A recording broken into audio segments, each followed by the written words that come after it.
Isaías capítulo 1, versículo 19.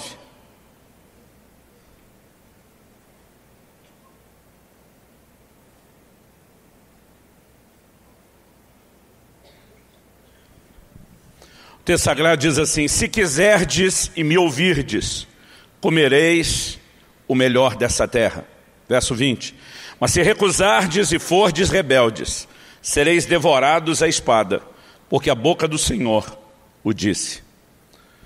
Ao olhar para esse texto, e nós estamos partindo de um texto do Velho Testamento, que fala da nação de Israel, que fala do período da velha aliança, mas, embora Deus tenha trabalhado com propósitos distintos, com esses dois grupos distintos, né? Israel no Velho Testamento, a igreja no Novo Testamento, nós podemos alinhar muita coisa, não apenas no propósito de Deus com esses dois grupos, mas em relação ao propósito geral de Deus, ao qual eles também serviram, que inclui, né, promover o reino de Deus.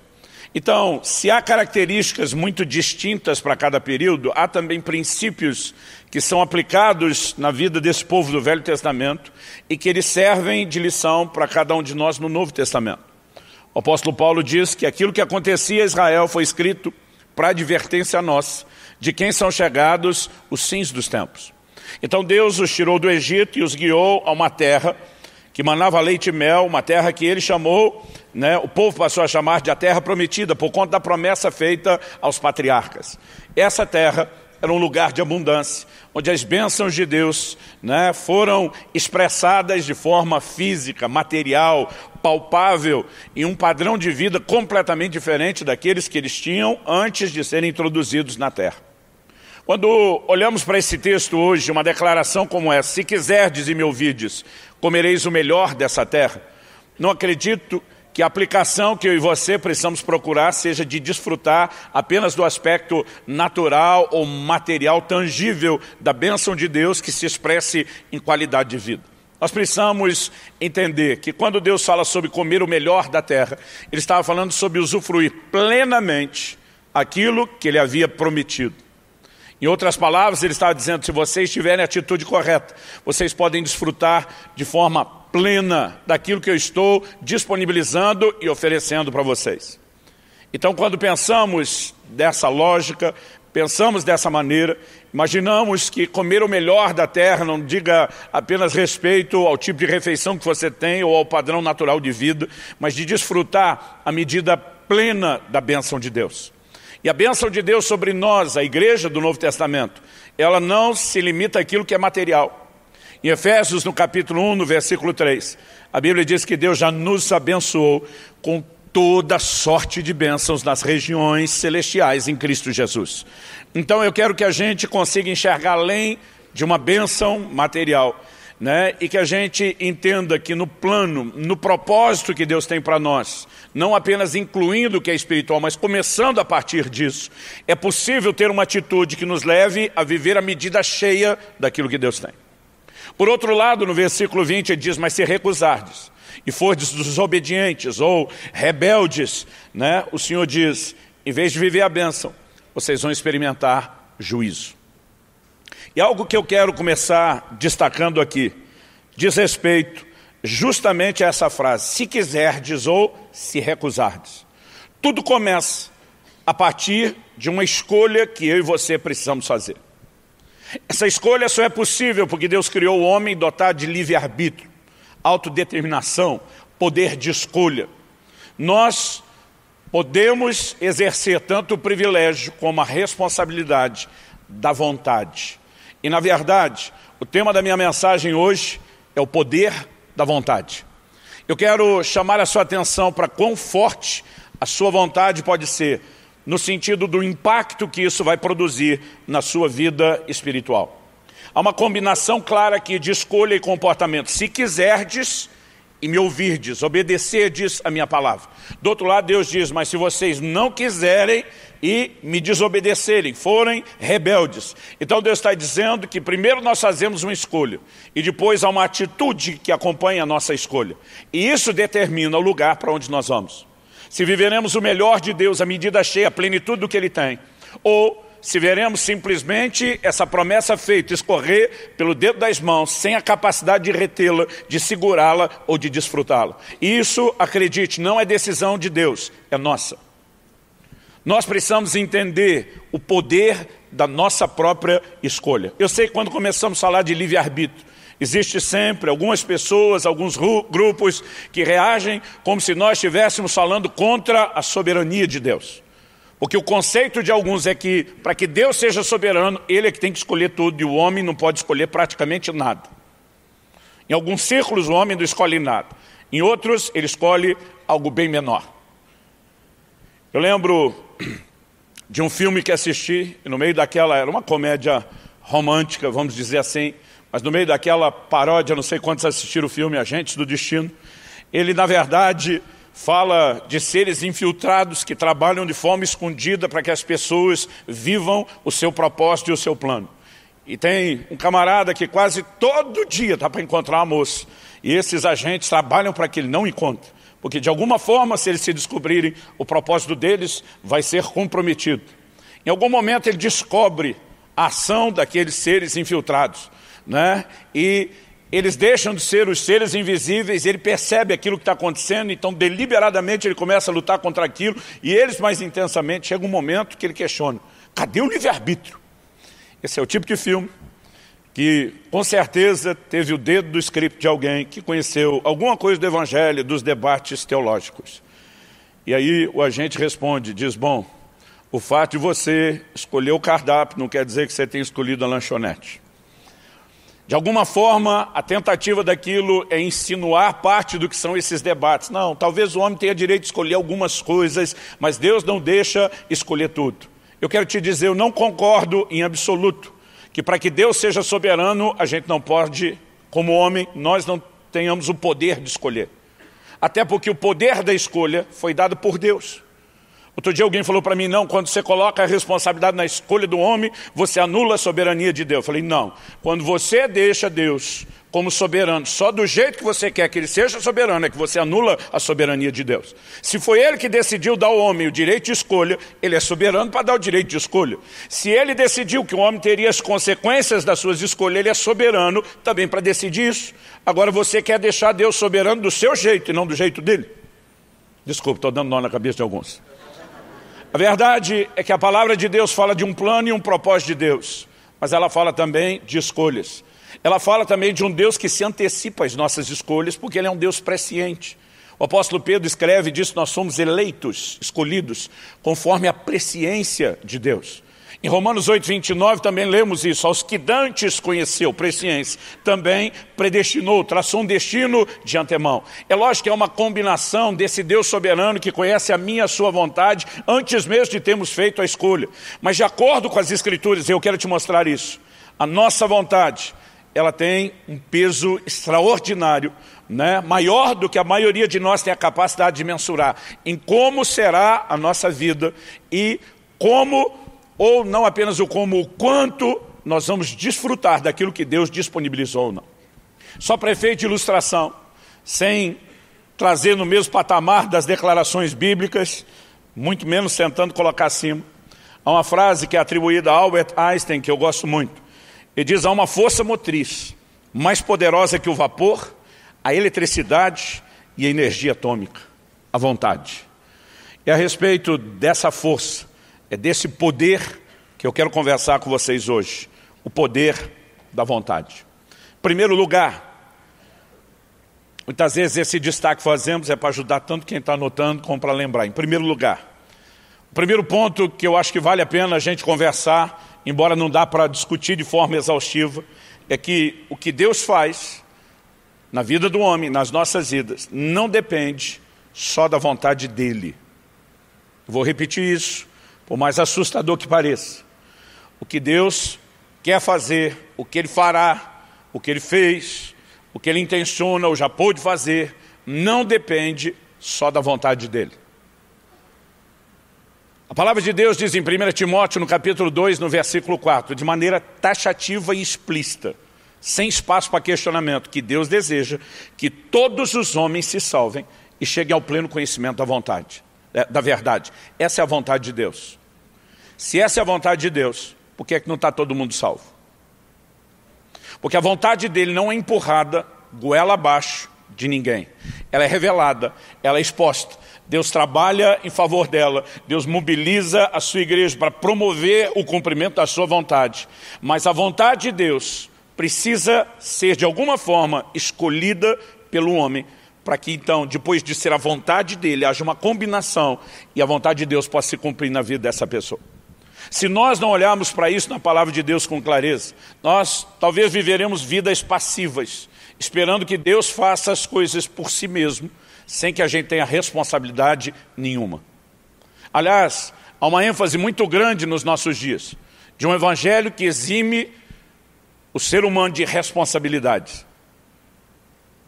Vamos deixar isso como uma espécie de trailer de adiantamento, mas uma das mensagens que estou para trazer aqui, talvez terá esse nome, o evangelho da irresponsabilidade.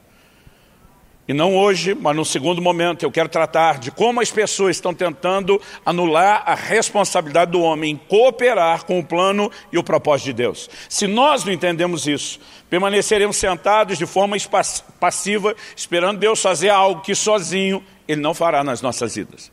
Então o que eu e você precisamos entender, que Ele nos deu o direito de escolha e que a gente pode rejeitar aquilo que Ele tem como vontade para as nossas vidas. No Salmo 78, dá uma olhadinha comigo, eu vou citar alguns textos bíblicos. Eu não quero tornar o assunto técnico no nível das discussões teológicas, mas nós precisamos não apenas aprender a pensar e refletir sobre essas coisas, mas entender que Deus não tocaria no assunto, não exporia isso na palavra de Deus, se não fosse importante que eu e você tivéssemos o conhecimento dessas verdades. Porque o entendimento correto pode nos levar a uma fé correta e ao resultado correto. Já um entendimento errado nos leva a uma fé errada e ao resultado errado. Então, no Salmo 78, nos versículos 10 e 11, a Bíblia diz assim: não guardaram a aliança de Deus, não quiseram andar na sua lei, esqueceram-se das suas obras e das maravilhas que lhes mostraram. Está falando a respeito do povo de Israel. E quando diz que não guardaram a aliança de Deus, o texto diz que isso foi uma escolha. Não quiseram andar na sua lei. Eu não entendo como alguém quer atribuir a responsabilidade disso a Deus. Não, Deus quis que eles não quisessem. Então ele não deveria estar se queixando de nada depois disso. Porque afinal de contas, a sua vontade teria se cumprido e sido estabelecida por si mesmo. O texto fala a respeito de escolhas. E quando nós temos a ótica do Novo Testamento, falando a respeito do comportamento dessas pessoas no Velho Testamento, não é diferente. Em Atos, no capítulo 7, no versículo 39, Estevão, pregando, ele diz o seguinte: a quem nossos pais, está falando de Moisés, que recebeu a lei da parte de Deus e em nome do Senhor transmitiu a lei ao povo. Ele diz: a quem nossos pais não quiseram obedecer, antes o repeliram e no seu coração voltaram para o Egito. Não quiseram. Porque cada um de nós tem a responsabilidade de escolher. E nós podemos escolher a vontade de Deus, ou nós podemos escolher de maneira oposta à vontade de Deus. O Senhor Jesus ensinando em Mateus 22, aquilo que nós conhecemos como a parábola das bodas, ele fala de um banquete preparado pelo rei. E a Bíblia diz que a ideia desse banquete era celebrar as bodas, o casamento do seu filho. Obviamente Jesus está apontando o desfecho da obra da redenção. Mas o versículo 3 diz o seguinte: então enviou os seus servos a chamar os convidados para as bodas, mas estes não quiseram vir. Rejeitaram o convite de Deus, o plano de Deus, o propósito de Deus. Se você observar no próprio ensino de Jesus, ele fala a respeito dessa questão de escolhas várias vezes. Uma delas que merece a nossa atenção está lá no Evangelho de João, no capítulo 5. No versículo 39, Jesus diz assim: examinais as Escrituras, porque julgais ter nelas a vida eterna. E são elas mesmas que testificam de mim. E diz: vocês estudam a Bíblia para valer. E vocês fazem isso porque acreditam que vão encontrar nela a vida eterna. E vocês estão certos, porque são elas que testificam de mim, o doador da vida eterna. Mas olha o que ele diz no versículo seguinte, o 40. Ele diz: contudo, não quereis vir a mim para terdes vida. que Deus deseja ao homem é mais do que evidente. Jesus está lá diante deles, o Deus homem, encarnado, se dispondo a alcançar o coração do homem, mas ele diz, mas vocês não querem vir a mim. É uma escolha que cada ser humano tem que fazer. E não é apenas a escolha de inicialmente ir a Deus. Eu quero te mostrar, há todo um desdobramento depois de nos posicionarmos e fazermos de Jesus nosso Senhor, que deve nos colocar nessa rota de buscar alinhar a nossa vontade com a vontade de Deus. A primeira coisa que eu estou tentando te mostrar é que as coisas não vão acontecer na nossa vida só pela vontade de Deus. Daqui a pouco eu vou mexer no assunto de que eu e você também não podemos ser irresponsáveis de usar só a nossa vontade sem entender a dele. Essa primeira parte é entender que as coisas não vão acontecer mera e simplesmente porque Deus quer. Quando eu olho para as Escrituras, eu vejo vários exemplos a respeito disso. Até quando falamos de dons e ministério, o homem precisa querer aquilo que Deus quer para ele. 1 Timóteo capítulo 3, falando do ministério, do episcopado, do anseio de ser visto, Paulo começa dizendo, se alguém almeja o episcopado, como que começa o processo onde alguém pode ser levado ao ministério? Essa pessoa tem que almejar, desejar, querer, ansiar ou estar muito afim. Porque tudo começa de uma escolha. Uma resposta a uma percepção da vontade de Deus, que passa pelo filtro da escolha do homem. Depois dessa escolha, é lógico que o texto diz que essa pessoa terá que apresentar qualificações. Depois de apresentar qualificações, vai ter que ser provado para só finalmente ser estabelecido. A pessoa não será estabelecida apenas porque quis isso. Há todo um padrão que Deus estabeleceu, mas começa com uma resposta da vontade. Vamos falar dos dons espirituais e não meramente de ministério. 1 Coríntios capítulo 14, verso 12. Visto que desejais dons espirituais, procurai progredir neles para a edificação da igreja. Eu nunca vi ninguém entrar na operação de dons espirituais sem ter desejado isso primeiro. Aliás, os dons nunca vão correr atrás de você, é você que tem que correr atrás deles. A Bíblia diz, procurai com zelo os melhores dons. Por que que tem que haver a procura? Porque tem que haver a manifestação, o exercício da sua vontade. A sua escolha precisa ser a faísca de ignição que gere o andamento de um processo que é maior do que só a sua escolha, mas que não está desconectado da sua escolha. Muitas vezes, quando Deus sinaliza, através de palavras e de promessas, qual é a vontade dele, também não podemos, só por causa disso, esperar um cumprimento automático. Em 1 Timóteo, no capítulo 1, no versículo 18, Paulo orienta seu discípulo e diz, de acordo com as profecias que foram ditas a seu respeito, combate firmado nelas o bom combate. Mas Deus não prometeu? Sim. Então não posso sentar e esperar? Não. Quando Deus prometeu algo, Ele sinalizou a vontade, que não vai empurrar a goela abaixo. Se você exercer a sua vontade, escolher viver a vontade de Deus, cooperando e lutando com Ele, isso vai se cumprir. Senão, não. Quando Deus fala sobre Abraão, em Gênesis 18, 19, ele diz, porque eu escolhi a Abraão, para que ele ordene a sua casa, aos seus filhos depois dele, que guardem o caminho do Senhor, pratiquem a justiça e o juízo, para que o Senhor faça vir sobre Abraão o que tem falado sobre ele. Tinha promessas? Sim, promessas extraordinárias. Em ti serão benditas todas as famílias da terra. Agora, isso ia se cumprir de forma automática só porque Deus falou? Não, Deus disse, eu escolhi Abraão para fazer a parte dele, porque se ele fizer a parte dele, eu posso fazer a minha e cumprir o que eu falei a respeito dele. Quem está entendendo, diga amém. A vontade de Deus não se manifesta de forma unilateral por imposição dele. Nós precisamos compreender nessa perspectiva que o homem então tem a responsabilidade de corresponder com Deus. Agora, falando na questão da correspondência com Deus, a segunda coisa que eu quero destacar aqui, por mais óbvio que pareça, merece ser lembrado, é que Deus e o diabo não agem da mesma forma. Eles agem de forma distinta. Em Apocalipse, no capítulo 3, no versículo 20, nós temos um texto muito conhecido que normalmente é aplicado fora do contexto. O Senhor Jesus diz, eis que estou à porta e bato. Se alguém ouvir a minha voz e abrir a porta, eu entrarei, cearei com ele e ele comigo. Normalmente nós usamos esse versículo para evangelismo, para apelo evangelístico. O Senhor bate a porta do seu coração, porque Ele ainda não entrou na sua vida, mas para que Ele entre, você tem que abrir a porta do seu coração. Isso é verdade a respeito da conversão? É. Mas Jesus estava falando com a igreja. Jesus estava falando com gente que já era parte do povo dele. Mas mesmo assim, Ele está dizendo, eu estou batendo na porta, porque vocês me deixaram do lado de fora. E a única forma de eu entrar é vocês me ouvirem, é vocês abrirem a porta, que Ele está dizendo, eu não vou meter o pé, eu não vou forçar essa entrada. Eu quero estar aí, estou sinalizando a minha vontade de estar do lado de dentro. Mas se a sua vontade não se alinhar com a minha, escolhendo a mesma coisa que eu quero, eu não estarei do lado de dentro. Ele respeita a nossa vontade. Quando você olha para a forma do diabo agir, é completamente diferente. Ele só precisa do que na gíria de crente a gente chama de uma brecha. Um pequeno espaço para meter o pé, para tentar entrar, para forçar a barra. E é por isso que a Bíblia diz em Efésios 4, 27, não deis lugar ao diabo. Porque um mínimo espaço para que ele cumpra a vontade malvada, terrível dele, será explorado para impor isso de maneira tirana. Deus não age dessa forma. Não é apenas uma questão de educação, de dizer o diabo é um grosso invasor e Jesus é um gentleman.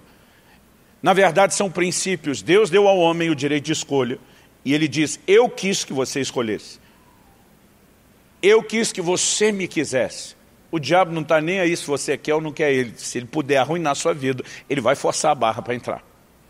E quando a gente olha a forma de cada um lidar e agir é completamente diferente. Qual a maneira de Deus trabalhar conosco?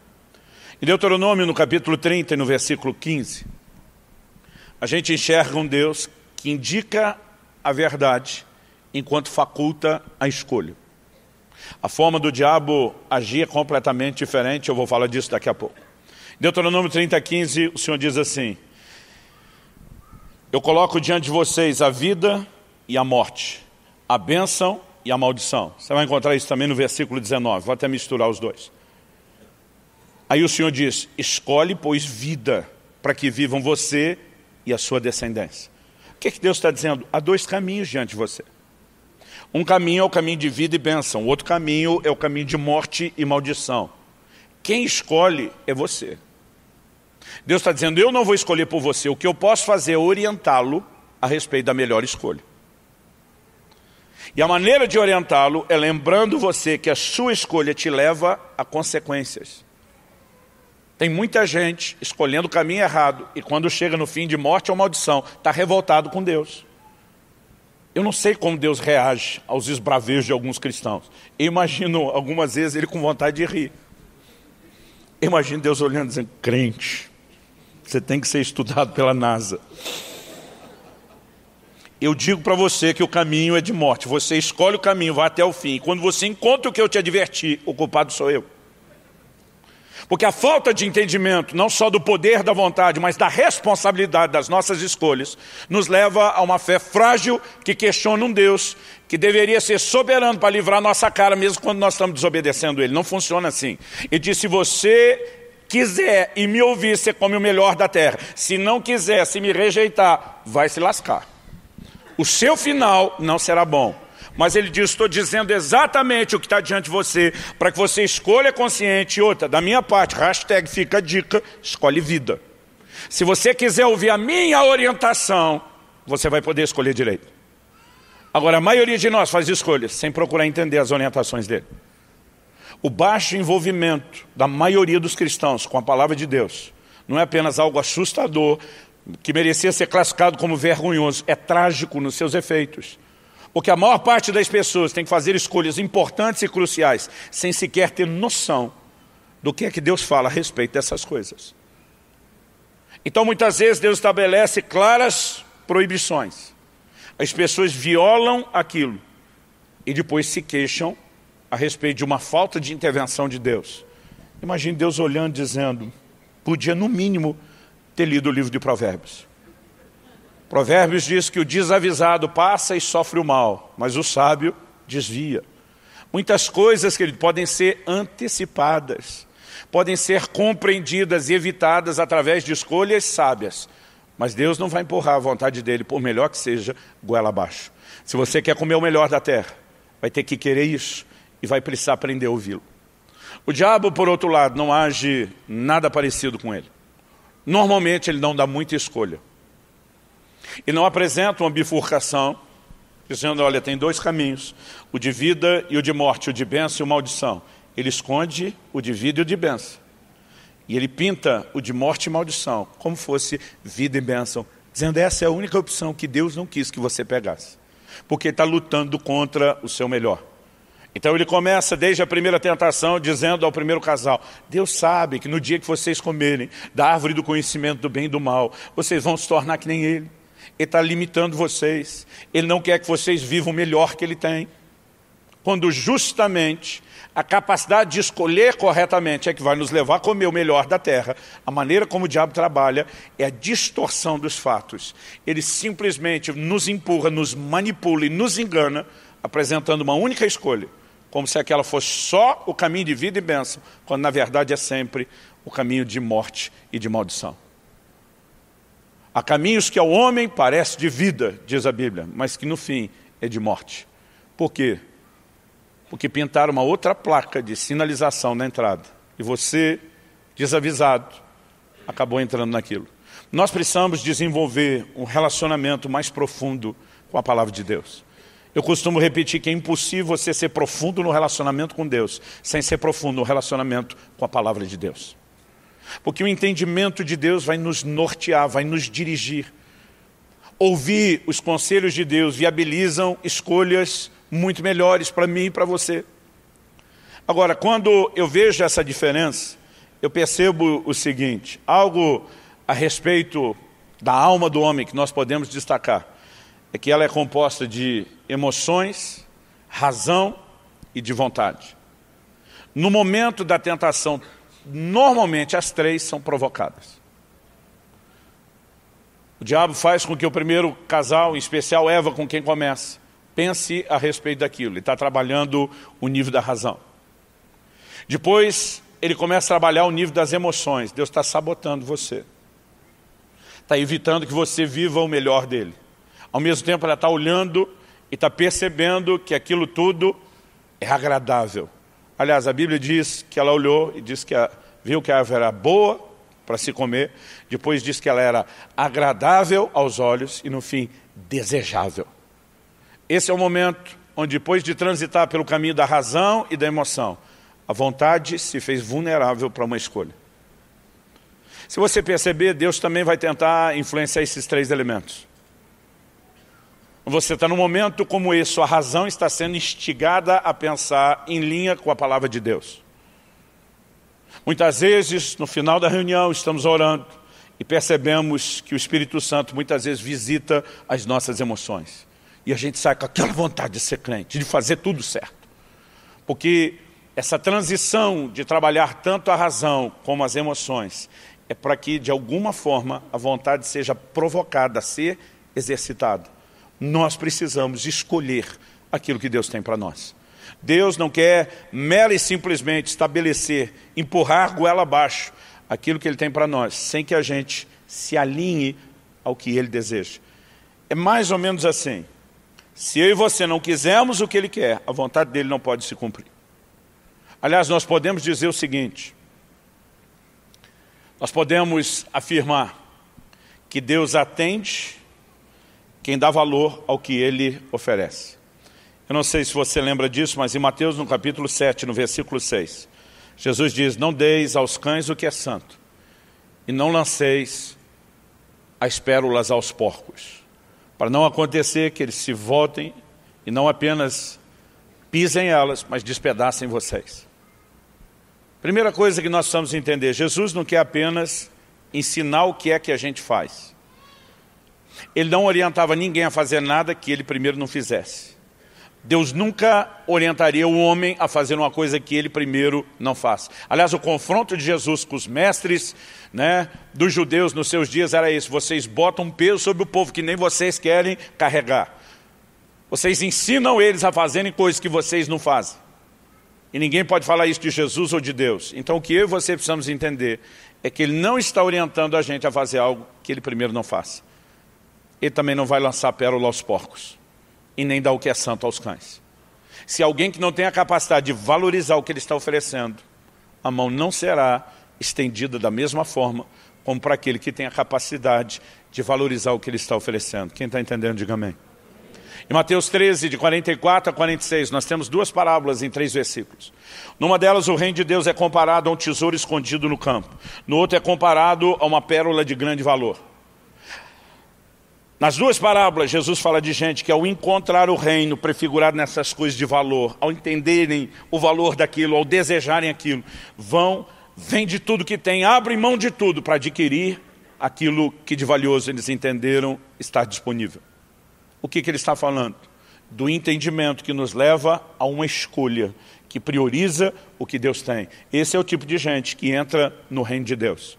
Ele não está falando que você paga para entrar, que você tem que comprar a entrada. Mas nós precisamos compreender essa forma e a dinâmica de como Deus trabalha. Isaías 44:3 diz, o Senhor falando, derramarei água sobre o sedento. O que ele está dizendo? Eu vou dar água para quem quer água, para quem valoriza a água, para quem não vai desperdiçar água, para quem vai aproveitar a água. É para esse que eu vou liberar e derramar água. Porque de alguma forma, a vontade dele precisa se alinhar com a nossa para que se cumpra. Então Deus sempre está procurando quem valoriza, quem está disposto a lutar por aquilo que Ele sinalizou ser a vontade dele. Para que depois, quando eu e você fazemos as nossas escolhas, a vontade dele possa então se cumprir plenamente. Entendendo isso, nós não podemos viver uma vida cristã passiva. Nós precisamos aprender a ter um posicionamento e levar Deus a sério para viver o melhor de Deus, para comer o melhor da terra, para viver a plenitude do cumprimento, né, das promessas que Ele nos fez na sua palavra. Agora, isso precisa partir de uma escolha da minha e da sua parte. Por outro lado, nós não podemos usar de forma irresponsável o poder da escolha para apenas escolhermos sozinhos. Porque muitas vezes nós passamos a fazer escolhas sozinhos. Então, se Deus, por um lado, não empurra a vontade dele, por outro, Ele não quer você escolhendo sozinho. Ele quer que você use o seu direito de escolha para escolher a vontade dele, para sujeitar-se à vontade dele.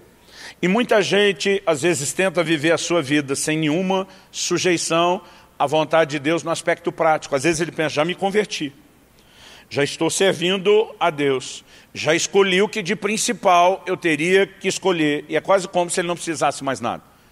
Eu quero te dizer, isso não é verdade. Embora a vontade de Deus seja a sua salvação, além de ter te alcançado com salvação, tem muita coisa a mais que Ele quer fazer na sua vida. Ele tem um plano e um projeto personalizado para cada um de nós.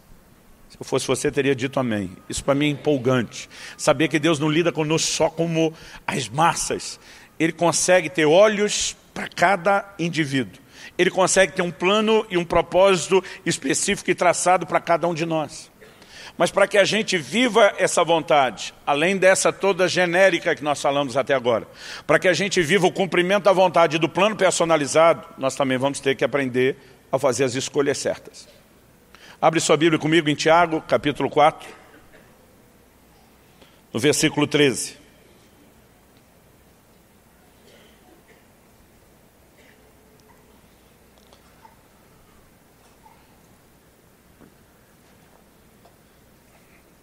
Tiago 4,13.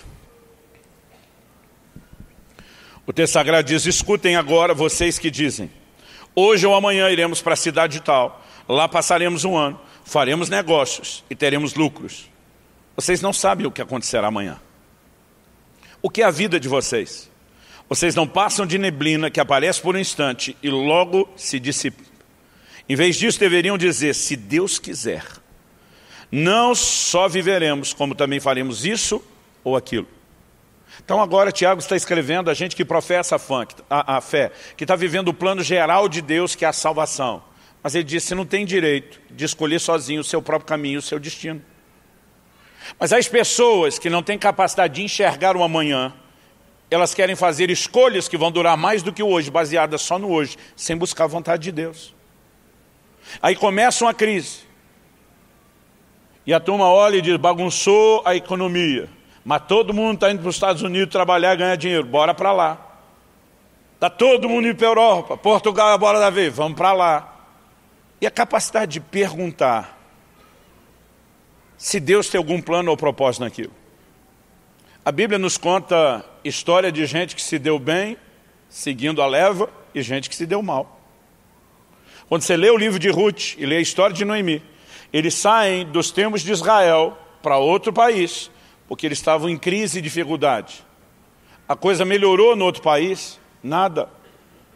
Noemi perde o marido, perde os 2 filhos e volta pior do que saiu. Das 2 noras, ainda pela bondade de Deus, uma acompanha e consegue dar um pouco de alegria para ela. Deixa eu te dizer, querido, qual é o melhor lugar do mundo para se estar? As pessoas voltam e meio me perguntam isso. Curitiba ainda é muito bem falada por todo o Brasil. A turma diz, o senhor mora num lugar legal. Eu digo, moro. De vez em quando alguns perguntam, pastor, o senhor que roda o Brasil todo, na sua opinião, qual o melhor lugar hoje para morar e para viver? Minha resposta para eles é, o melhor lugar para morar e viver é o lugar da vontade de Deus. É onde Deus quer você, porque fora disso não tem realização e as coisas não vão dar tão certo. Então, as nossas escolhas não deveriam ser baseadas só na nossa capacidade de mensurar o natural. Qual é o plano e o propósito de Deus? Mesmo que no natural você tivesse uma capacidade de avaliação profunda, não estou analisando só hoje. Estudos apontam que o resultado econômico dos próximos anos naquele lugar, irmão, você não sabe o dia de amanhã, você não sabe a reviravolta que vai ter. Abraão e Ló precisam abrir a sociedade. Abraão, que não é desse que quer ficar brigando por nada, diz para Ló, escolhe você. A Bíblia diz que Ló olha as campinas bem regadas de Sodoma e Gomorra. Ele vê os melhores pastos. E na hora que ele tem a chance, ele interesseiro escolhe o melhor pedaço. Abraão não está nem um pouco preocupado. Porque lugar bom, irmão, não é o desenho que os seus olhos enxergam. É o lugar onde você vive o cumprimento da promessa de Deus. Abraão diz, pode pegar essa parte, a bênção vai comigo. Onde eu estiver andando, a bênção vai comigo. Abraão está prosperando do lado ruim e Sodoma, aquele jardim bem regado, é todo destruído depois. Você não sabe o dia de amanhã. Então é melhor alinhar a sua vontade e as suas escolhas com quem sabe. E mesmo que você não consiga ouvir uma voz audível de Deus dizendo, só o fato de você estar o tempo todo declarando e orando, se Deus quiser, se o Senhor quiser, isso dá legalidade para que a vontade de Deus se cumpra na sua vida e interfira na sua vida. Muitas vezes eu dizia, Senhor, eu não sei o que escolher a respeito disso, mas eu não quero escolher errado. Se eu não estou enxergando algo, se eu estou perdendo a percepção do teu plano, do teu propósito, eu quero te dar todo o direito de interferir, eu quero te dar todo o direito de corrigir a rota, usando aí a linguagem do GPS. E muitas vezes eu vi desdobramentos que saíam do meu controle e me corrigiam depois na rota do propósito. Sabe, você, quando eu falo de escolher a vontade de Deus, não significa que você escolheu todos os caminhos que você vai trilhar. José escolheu viver a vontade de Deus, o sonho que ele teve, ele acreditou. E porque ele acreditou, decidiu viver isso, escolheu isso, ele deu a Deus uma legalidade de interferir e conduzi-lo por um caminho que ele não tinha noção. Não foi ele que escolheu ser vendido como um escravo para o Egito. Aparentemente outros escolheram por ele. Depois no Egito não foi ele que escolheu ir para a prisão. Aparentemente outros escolheram por ele. Mas toda pessoa que decide se sujeitar à vontade de Deus vai ver uma intervenção e uma correção de rota como as outras não vão experimentar. Porque se por um lado nós não podemos dizer que Deus está empurrando a vontade dele sozinho, por outro seria irresponsável acreditar que você pode ficar escolhendo sozinho. Nenhum de nós tem capacidade para prever o futuro e fazer todas as escolhas corretas. Mas nós precisamos aprender a viver sujeição. O nosso problema é que a gente pensa na oração só numa perspectiva. Para a maioria dos crentes, a oração é o meio através do qual a gente consegue de Deus tudo que a gente quer. Então a gente vai lá brigar pela nossa vontade. Existe um aspecto de verdade sobre isso, de conseguir de Deus o que a gente quer? Eu acredito que sim. Jesus diz, até agora nada tendes pedido. Pedi em meu nome, vocês receberão para que a sua alegria seja completa. Ele está dizendo, eu quero satisfazer algumas vontades suas. Não significa que é só a sua vontade que vai determinar o custo de tudo no ambiente de oração. Significa que pode ter um pouco disso, mas não pode ser só isso. Porque o que a gente aprende com Jesus, quando lá no Getsemane, ele dobra os joelhos e diz: Pai, seja feita não a minha, mas a sua vontade. Aliás, deixa eu dizer algo aqui. A Bíblia está cheia de exemplo de gente que se ajoelhava para orar. Não há uma ordem dizendo que a gente tem que orar só de joelho. Algumas igrejas acreditam nisso. Eu não sei como eles imaginam o Jonas orando no vento do peixe, ou o camarada que está do lado de Jesus na cruz, tendo uma oração e um clamor atendido que diz: não pode orar de outra forma. Mas apesar da gente não viver o extremo de que não pode orar de outra forma, eu olho com muito receio para uma nova geração que tem jogado fora todas as figuras de devoção e rendição que a igreja um dia já praticou. Hoje em dia parece que se algum de nós se bota de joelho para orar, a gente é que é o bicho estranho, a gente é que está fazendo a coisa errada. Há um simbolismo de rendição. Normalmente as pessoas se prostravam diante dos reis, das autoridades.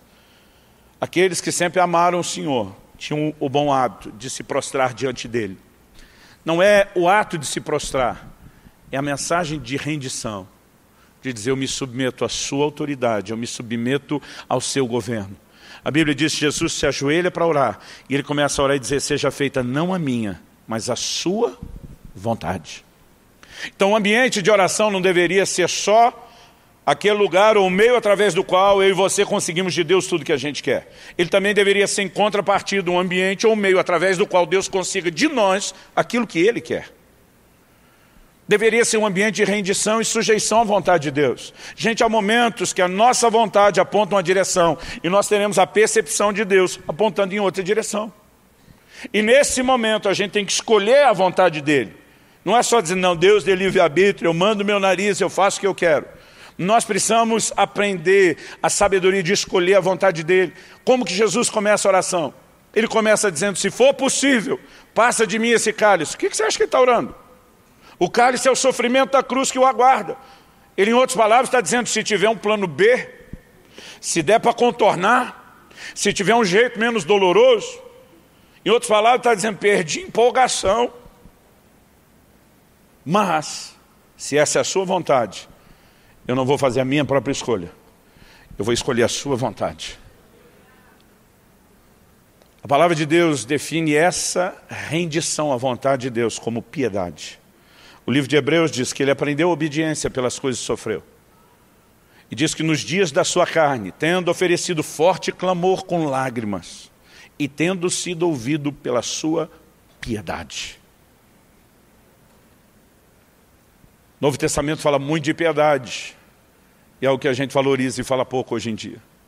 Essa sujeição à vontade de Deus, ao governo de Deus, ela é extremamente importante para que a gente viva os detalhes de algo que nós escolhemos, ou a plenitude de algo que até escolhemos entendendo se é a vontade de Deus, sem atrapalhar o cumprimento pleno do que Deus tem para nós. Eu sei, gente, que é um desafio. Muitas vezes vivemos escolhas que são tão sérias, sem necessariamente saber qual é a vontade de Deus. E normalmente a gente quer saber a vontade primeiro para fazer as escolhas depois. Eu lembro quando eu era ainda adolescente, eu vi um pastor pregando e disse assim: gente, não seria bem mais fácil para cada um de nós se tivesse um livro com todo o propósito de Deus escrito para nós? Que você pudesse consultar o livro, você vai lá no índice, no sumário, no que vou me formar, com que vou trabalhar, aonde vou morar, com quem vou me casar. Ele já pensou, se tivesse um livro desse? Talvez a gente, tendo acesso a um livro desse, pudesse errar bem menos. Eu estou ouvindo, eu estou entrando com a minha imaginação toda na conversa dele. E de repente ele falou: a boa notícia é que o livro existe. E de repente eu falei: o quê? Ele falou: eu vou mostrar na Bíblia. E ele abriu o Salmo 139. E ele diz lá: todos os meus dias foram escritos no teu livro quando nenhum deles ainda existia. E diz: o propósito está todo registrado. Ele diz: a má notícia é que a biblioteca não está aberta para a sua pesquisa.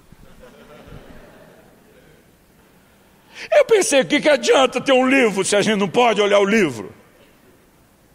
Você não pode. Mas tem alguém que conhece muito bem o livro, que ajudou a escrever o livro, que tem acesso irrestrito a essa biblioteca. Paulo, escrevendo em 1 Coríntios 2, diz que o Espírito de Deus conhece as profundezas de Deus. E Romanos 8 diz que o Espírito, segundo a vontade de Deus, que Ele conhece plenamente, intercede por nós. Deus não quer que você saiba tudo de forma antecipada. Deus quer que você viva uma atitude de rendição, que permita que a vontade, que não foi toda revelada, possa ir se cumprindo paulatinamente. Pensa no negócio que Deus gosta. É entregando o ouro aos poucos. Ele diz para Abraão, vai para uma terra que eu te mostrarei. Como é que é? Vai indo, no caminho eu vou te mostrando. Primeira bifurcação eu te digo se é direita ou esquerda. Na segunda eu falo de novo. Na terceira, vai indo. Irmão, pensa numa jornada de aventura. Seguir o destino que não é completamente conhecido. Mas com uma certeza de que Ele vai nos guiar. Eu gosto de uma frase de Martinho Lutero, o grande reformador. Ele diz, posso não conhecer os caminhos pelo qual Ele me conduz, mas conheço bem o meu guia. Ele é digno de confiança. Então o que eu e você podemos fazer é continuamente viver uma vida de oração, dia após dia. Venha o teu reino, seja feita a tua vontade. Jesus nos ensinou a orar dessa forma todo dia, a oração é diária. Não é para repetir do jeito que Ele falou necessariamente, mas ali temos um modelo. O pão nosso de cada dia nos dê hoje. E amanhã você ora de novo, depois de amanhã você ora outra vez, depois de amanhã outra vez. Agora, cada elemento dessa oração é diário, não é só o pedido do pão. Clamar o cumprimento da vontade de Deus, o governo de Deus, é algo que eu e você precisamos buscar em oração. E acreditar que mesmo quando Ele não traz a sinalização do plano todo, Ele vai nos conduzindo etapa após etapa. E quando Ele não diz o que é, o fato de eu e você clamarmos e desejarmos o que Ele tem, o autoriza a legalmente interferir na minha e na sua vida, sem quebrar o princípio que Ele mesmo estabeleceu. Então a vontade, ela é tanto um privilégio como uma responsabilidade.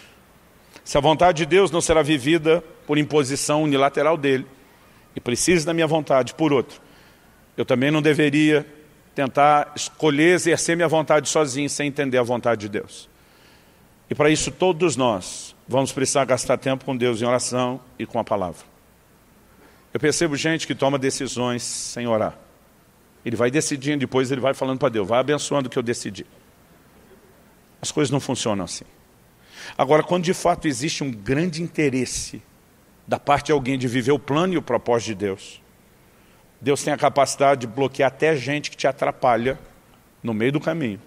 Ou usar de alguma forma o que eles acharam que iria te atrapalhar para o seu bem. A segunda parte aconteceu com José. A primeira, a gente lê em Atos capítulo 13. O apóstolo Paulo está pregando a um procônsul chamado Sérgio Paulo. Olha comigo, que às vezes eu cito uns textos da Bíblia e alguns me olham quase como está lá mesmo. Atos capítulo 13, versículo 6. Havendo atravessado toda a ilha até Pafos, encontraram um certo judeu de nome Bar-Jesus, que praticava magia e era falso profeta. Ele estava com o procônsul Sérgio Paulo, que era um homem inteligente. O procônsul, tendo chamado Barnabé e Saulo, desejava ouvir a palavra de Deus. Aqui nós temos a vontade, expressa verbalmente. Porém, o mago Elimas, e é assim que se traduz o nome dele, se opunha a eles, procurando afastar da fé o procônsul. Porque como é que o diabo trabalha? Sempre tentando atropelar a sua vontade. A vontade que Deus respeita, o diabo não respeita. Mas Saulo, diz verso 9, também chamado Paulo, cheio do Espírito Santo, olhando firmemente para Elimas, disse, ó filho do diabo, cheio de todo engano e de toda maldade, inimigo de toda justiça, porque você não deixa de perverter os retos caminhos do Senhor. Eis que agora a mão do Senhor está contra você, e você ficará cego, não vendo o sol por algum tempo. No mesmo instante, caiu sobre ele névoa e escuridão, e andando em círculos procurava quem o guiasse pela mão. Então o procônsul, vendo o que havia acontecido, creu, maravilhado com a doutrina do Senhor. Às vezes a gente imagina só um Paulo meio rabugento, vingativo, destemperado, que não sabe lidar com a oposição. A Bíblia diz que Saulo, cheio do Espírito Santo, lança o juízo sobre o mágico. Naquele momento eu vejo Deus mandando uma mensagem. Quando há alguém que realmente deseja o que ele tem, ele está disposto a remover da sua vida quem está tentando te impedir de desejar. Obstáculos, circunstâncias, ou muitas vezes, quando a gente se opondo, Deus pode deixar essa turma acreditar que a oposição que eles acham que estão praticando contra você vai funcionar, quando na verdade Ele pode usar isso para que a vontade e o plano dele se cumpra. O mero ato de desejar e render-se à vontade de Deus pode produzir uma reviravolta em tudo o que está à nossa volta, para que o plano de Deus, aos poucos, paulatinamente, Provérbios 4,18 diz que a vereda do justo é como a luz da aurora, vai brilhando mais e mais até ser dia perfeito. Então é possível que você não tenha luz a respeito de tudo o que Deus tem. Há momentos onde você vai ter que tomar a decisão de escolher o que Ele quer. Eu, quando escolhi o ministério, eu fiz uma escolha genérica. Me disseram, citando Isaías 6,8, que Deus estava convocando geral. Quem enviarei? Quem há de ir por nós? Eu brinco até hoje, que eu não sei se Deus que me chamou ou eu que me ofereci. Eu falei, você está aceitando geral, vou fazer que nem o profeta. Eis-me aqui, envia-me a mim. Ou numa linguagem mais atual, é só dizer, é nós. Estamos juntos. Então eu tomei aquela decisão. Mas ao tomar a decisão, eu bobinho achei que poderia escolher tudo depois de escolher o ministério. A última coisa que eu queria na minha vida, na perspectiva que eu tinha de garoto, era ser o pastor de uma igreja local. Eu dizia para todo mundo, a última coisa que você na minha vida é pastor. O que eu queria era ser um evangelista. O que eu queria era fazer cruzada. O que eu queria era aquela parte do ministério que eu achava que era assim a grande aventura. Porque eu pensava lidar com gente com problema todo dia não é legal, não é legal. Legal é desbravar, fazer acontecer. Depois que ganhou aquela turma toda, diz, Deus abençoe vocês, alguém cuide de vocês, tem compromisso com ninguém, fui. Irmão, o que esperar da maturidade de um garoto de 15 anos?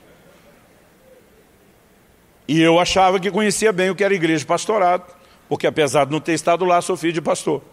Então eu dizia, não quero. Quando Deus começou a falar comigo a respeito do ministério de ensino, piorou. Porque o que eu conhecia do ensino eram as aulas de escola bíblica dominical que a gente tinha naquela época. E a maioria delas era muito chata.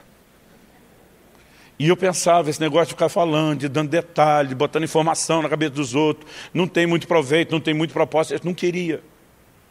Então os meus dois chamados, o principal que é de ensino e o secundário que é o pastoral, eu não queria. E o que eu queria não me foi dado. Em algum momento, você tem que escolher a vontade de Deus. E a capacidade de abrir mão de escolher aquilo que é seu, entendendo que Ele sabe a melhor escolha, pode te ajudar em muito. Eu lembro de uma ocasião, Israel, meu filho, era ainda bem garoto, eu estava tentando ajudá-lo a entender o poder da vontade, a importância das escolhas na vida. Eu falei, olha filho, tem duas situações aqui. Essa vai acontecer se você escolher isso, e tem esse desdobramento. Essa aqui, se você decidir, talvez a grande probabilidade é que a coisa aconteça dessa forma. Essa decisão provavelmente leva para esse lugar, essa para esse. Nenhum dos dois está errado, os dois cabem no plano geral. E você vai ter que tomar uma decisão. Eu não vou escolher por você. Eu preciso te treinar a fazer suas escolhas. Deus faz isso conosco. Deus já me deixou fazer escolhas. Em momentos que eu fiz escolhas erradas, inclusive, só para me ensinar. E naquele momento, quando eu falei isso para o meu filho, ele pensou, ele olhou para mim e falou, pai, o que você quer que eu queira? Eu achei engraçado, nunca tinha ouvido isso. Eu falei, não, o pai quer que você queira, faz a sua escolha. Ele falou, eu sei, mas o que você quer que eu queira? Como assim? Ele falou, pai, o senhor é mais maduro, é mais experiente. Provavelmente você já fez uma escolha das opções que o senhor me deu.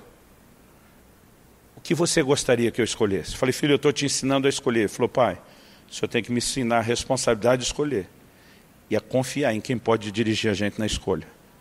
Eu falei, nem tinha pensado desse outro lado. Mas depois daquela conversa com o garoto, eu fui para o meu lugar de oração. Eu falei, Deus, o que o senhor quer que eu queira? Talvez essa frase resuma muito bem o que eu estou tentando falar nesse ponto final.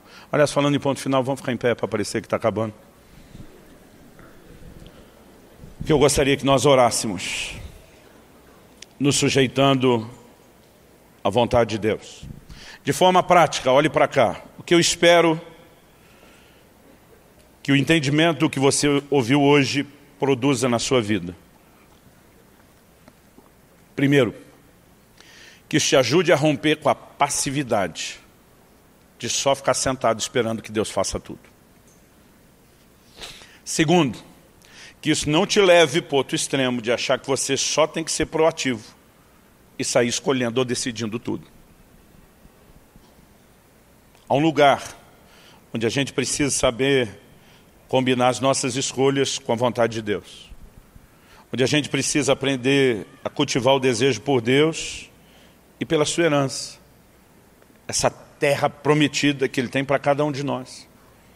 Os lugares onde Deus quer nos levar de realização espiritual, natural, familiar, não é necessariamente idêntico. Nós podemos viver coisas muito parecidas, mas dentro de um plano específico que Deus tem. E a chave para chegar lá não é que você vai conseguir saber tudo antecipadamente. É você apenas o tempo todo estar confiando e dando a Ele legalidade, direito de intervenção. Muitas vezes eu dizia, Senhor, se eu estou pegando a rota errada, porque eu não consegui discernir o Teu plano e o Teu propósito, porque eu não consegui enxergar todas as coisas, eu imploro que o Senhor corrija a rota, que o Senhor mude as circunstâncias, que o Senhor faça uma reviravolta nisso tudo.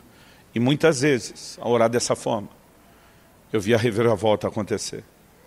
Hoje, quando olho para trás, entendendo um plano que me foi revelado de maneira mais ampla do que aquela época, eu consigo ver como aquelas reviravoltas me colocaram no eixo para voltar a andar no trilho do plano e do propósito de Deus para nós. Mas esperar viver essa plenitude de Deus, achando que só porque Ele quer vai acontecer, é uma fantasia, é uma utopia irreal. Você vai precisar escolher a vontade dEle. Achar que você pode escolher sozinho, deixando Ele de fora, vai criar outra bagunça. E muitas vezes as pessoas estão fazendo escolhas erradas e acreditando que Deus tem a obrigação de ficar consertando quando não houve nenhuma rendição e nenhuma disposição de ouvi-lo. E diz, se você quiser, tem que querer, mas me ouvir, porque a combinação de usar sua vontade, ouvindo Ele e a vontade dEle, aí você vai comer o melhor da terra. Agora, se você não exerce a vontade e não escolhe, a vontade dEle não prevalece. Ou se você não quer aquilo que Ele quer, não tem como viver os resultados que Ele preparou. Por mais simples que isso pareça, entender essas verdades pode fazer toda a diferença na sua vida. Pai, nós colocamos nossa vida diante do Senhor. Nós oramos como o Senhor Jesus, seja feita não a nós, mas a sua vontade. Não queremos viver escolhas isoladas, irresponsáveis, sem levar em conta o Teu conselho, a Tua orientação, as Suas advertências, ou a possibilidade que o Senhor tem um plano e um propósito diferente. Nós queremos não apenas aqui agora, mas dia a dia, viver sujeição à Tua vontade, buscar o desdobramento do Teu plano e do Teu propósito em cada área das nossas vidas. E nesse momento nós queremos clamar graça do Senhor, nem para sermos omissos e negligentes em relação a uma escolha, e nem para assumirmos ou presumirmos que a nossa escolha é tudo que precisamos. Dá-nos a capacidade de perceber Teu coração, de entender o Teu conselho através da Tua palavra, da liderança do Teu Espírito Santo. Nós queremos transitar nesse lugar de relacionamento com a palavra e do ambiente da oração, onde nos sujeitamos ao Teu plano, ao Teu propósito, onde vivemos a Tua vontade. Onde vivemos cada detalhe do plano personalizado que o Senhor tem para cada um de nós. De coisas que experimentaremos e não temos entendimento de como isso contribuirá para o desfecho final do Teu plano e da Tua vontade nas nossas vidas. Nós reconhecemos Tua soberania, Tua grandeza de conhecer nossas decisões de forma antecipada e até poder se movimentar em relação a isso antes mesmo de termos tomado as decisões que o Senhor já sabe que tomaremos. Reconhecemos a Tua grandeza a ponto de permitir que de alguma forma cooperemos ou não com o cumprimento da sua vontade. Nós não queremos apenas celebrar o privilégio da escolha, ignorando a responsabilidade dela. Nós clamamos graça, sabedoria do alto. Tua palavra diz: se algum de vós tem falta de sabedoria, peça a Deus, que a todos dá liberalmente. E nós clamamos sabedoria do alto para cada decisão do dia a dia das nossas vidas.